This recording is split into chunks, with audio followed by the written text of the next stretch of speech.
Isang araw, gumising ka at may napansin kang maliit na sugat sa braso mo. Akala mo, wala lang yun. Pero ang hindi mo alam, may matinding digmaan na palang nagsisimula sa ilalim ng balat mo. Para sa'yo, gasgas lang. Pero para sa mga cells mo, apocalypse na. Sa loob ng ilang segundo, bilyong bakterya ang sumusugod. Parang may bitak sa isang kuta. Pero handa na ang katawan mo. May chemical alarm na tumutunog sa dugo mo. Tumatawag ng isang invisible army.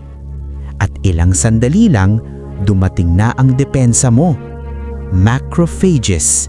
Literal na nilulunok ang mga kalaban ng buhay. Neutrophils. Sinusunog ang bakterya gamit ang toxic chemicals. Araw at gabi silang lumalaban. Milyong-milyong cells ang namamatay. Para sa'yo, konting pamamagalang. Pero para sa kanila, sakripisyo yun.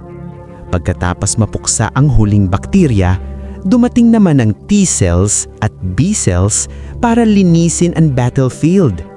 At isa-isa, pinili nilang mamatay. Hindi dahil mahina, kundi para ibalik ang kapayapaan sa katawan mo. Pero may mga naiwan. Memory cells, mga mandirigmang hindi natutulog. Kapag bumalik ang parehong bakterya, isang segundo lang, tapos na ang laban. Bago mo pa mapansin na may umatake. At eto ang pinaka-nakakagulat. May 30 trillion human cells at 49 trillion bakterya sa katawan mo ngayon. Ibig sabihin, hindi lang puro laban ang nangyayari sa loob mo.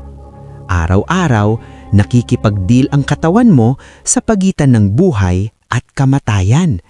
Kaya sa susunod na gumaling ang maliit mong sugat, tandaan mo, hindi ka lang gumaling, nanalo ka sa isang invisible war.